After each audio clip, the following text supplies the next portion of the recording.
Chaque jour, Charles et Carole vous présentent la leçon de l'école du sabbat.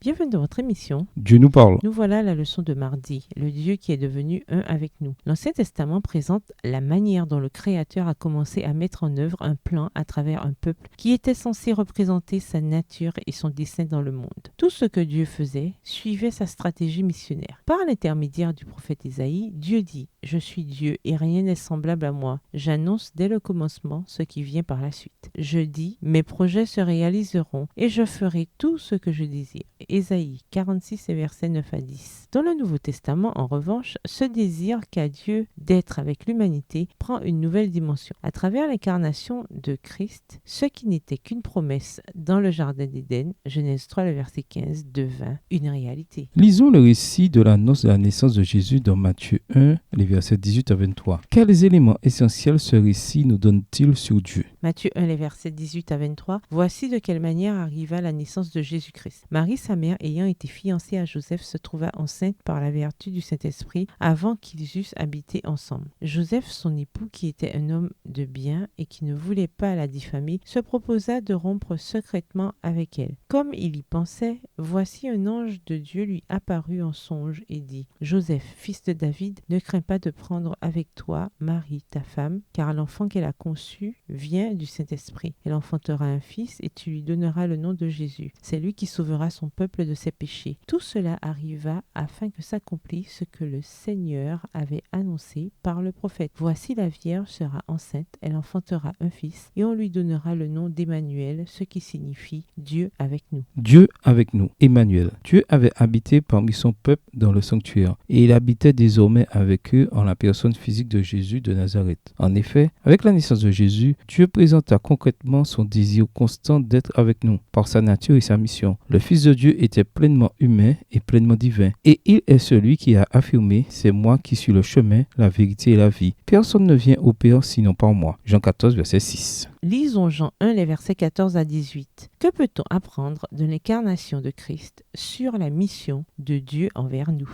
Jean 1, verset 14 à 18. « Et la parole a été faite chair, et elle a habité parmi nous, pleine de grâce et de vérité. Et nous avons contemplé sa gloire, une gloire comme la gloire du Fils unique venu du Père. Jean lui a rendu témoignage et s'est écrié. C'est celui dont j'ai dit, celui qui vient après moi m'a précédé, car il était avant moi. Et nous avons tous reçu de sa plénitude et grâce par grâce. Car la loi a été donnée par Moïse, la grâce et la vérité sont venues par Jésus-Christ. Personne n'a jamais vu Dieu, le Fils unique, qui est dans le sein du Père, est celui qui l'a fait connaître. » Dieu passa donc à l'étape suivante de sa mission et par Jésus-Christ, il fut présent en chair et en os parmi ses enfants. Le Fils unique, issu du Père, plein de grâce et de vérité, Jean 1, le verset 14, réalisa les prophéties de l'Ancien Testament et conformément au plan divin, devint un avec nous, Dieu incarné. Le Dieu de la mission continuait d'accomplir son dessein. Réfléchissez à ce que signifie cette vérité. L'amour que Dieu a pour nous est tellement grand qu'il est venu vers nous dans notre humanité. Comment répondre à cet amour, notamment sous le plan de la mission envers les autres? Au revoir. Et à demain si Dieu veut.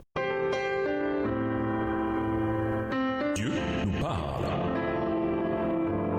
Chaque jour, Charles et Carole vous présentent la leçon de l'école du sabbat.